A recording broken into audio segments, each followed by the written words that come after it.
Well, good evening everyone, and as Deputy Mayor of Orange and North Down, it is my great pleasure to welcome you to the North Down Museum. We are gathered here to celebrate the 100th anniversary of Bangor Football Club, and what a better day to do that than with this special exhibition, which I have to say I've had a look around and it is a wonderful exhibition. Congratulations to you all there.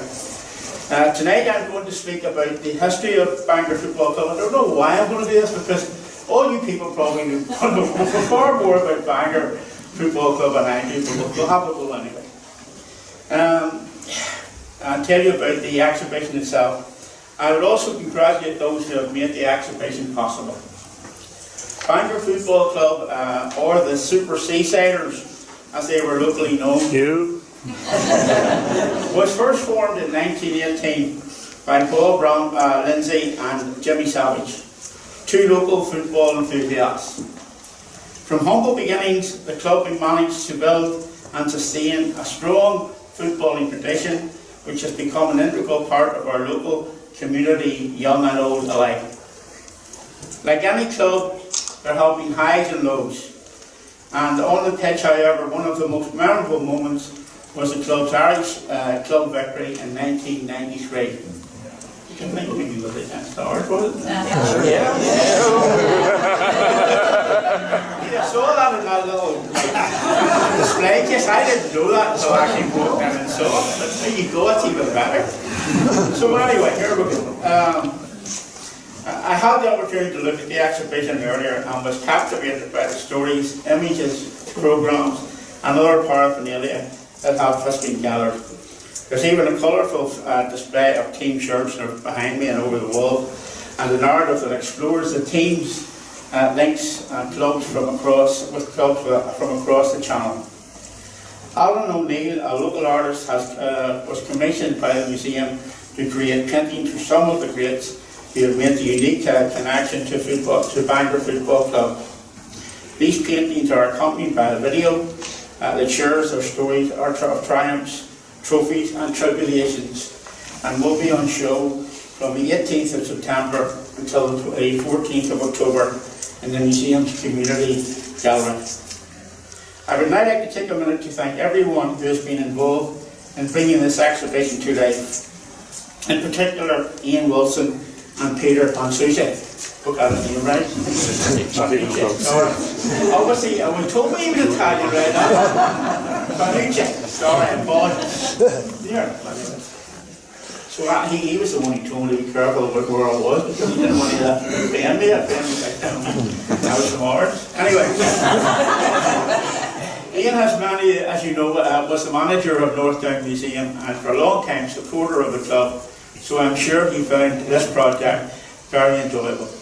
Peter was also responsible for collecting the items you see in the exhibition today and organised the video and slideshows that we can all see here tonight.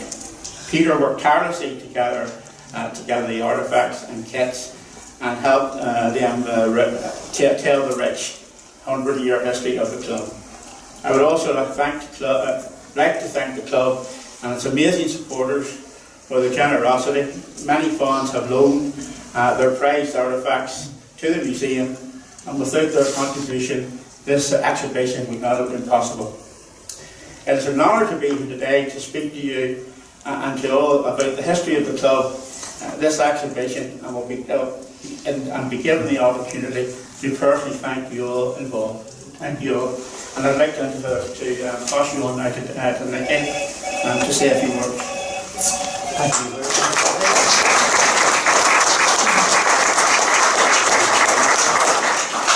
First of all, Mr. Deputy Mayor, Eddie, thank you very much for those kind words.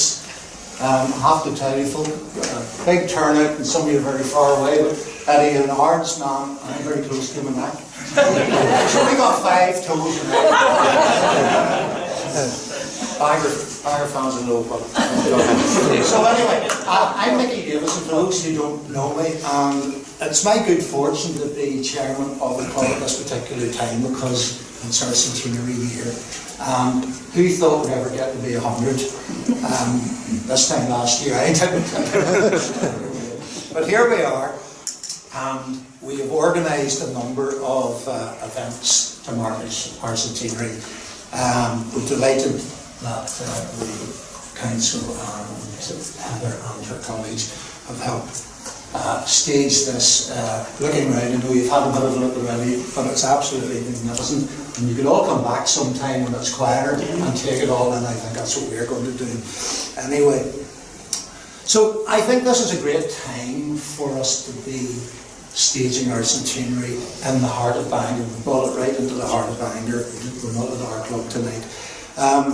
It comes at a time in the town of Bangor whenever we just had a very successful festival. The Open House Festival has just ended. I think the Aspects Festival has taken place. There's a bit of a vibrancy about the town at the moment. And we have relaunched our club. We're trying our hardest to be a community-based club. If you come out to our ground any time now, during the week you'll see kids using our facilities and the parents sitting in the stands watching on. And that's the way we see the future, building the club and using the framework within the town. I mean, our history is very much interwoven with that of the town. I've lost count of the number of times people have come up to me recently and said, oh, my father used to play for the club, or my grandfather used to play for the club. Nobody's claiming their mothers play for the club just yet, but I'm sure that's going to be just around the corner. So, can I just take this opportunity to tell you about a couple of forthcoming events that we've lined up. We have a centenary dinner in the Marine Court Hotel on the 6th of October.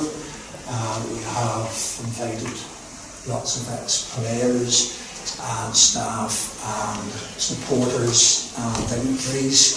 We're really looking forward to that. Before that, we have a civic reception here in the Town Hall on the 27th of this month. And we're very grateful to the Council for offering us that. We also have a centenary service in St Andrews, and we'll have Alan representing St Andrews tonight. And that is on the 21st of October in the evening, centenary service to celebrate the existence of the club and to give gratitude to the role that St Andrews has played down the years as well. So thank you very much. And finally, we have an ABBA tribute night in Aurora coming up on Friday 19th of October. I'm told it's one of the top acts and we're really looking forward to that. So please spread the word around for that. Now, Eddie more or less stole my speech, but I also want to say, and ending up here, a big thank you to our team, first of all, Peter Vanucci and his band of special advisors. Well, I'll not use the term. I'll take our salad. But there's Neil and Ian and Mitch and Alan and Roy, and if I've left anybody out, I'll make it up to you later. And of course, to Heather and her team from North Bay Museum. And if my glamorous assistant, Jerry, could maybe step out at this moment, we'd just like to say a little token of gratitude to Heather. There.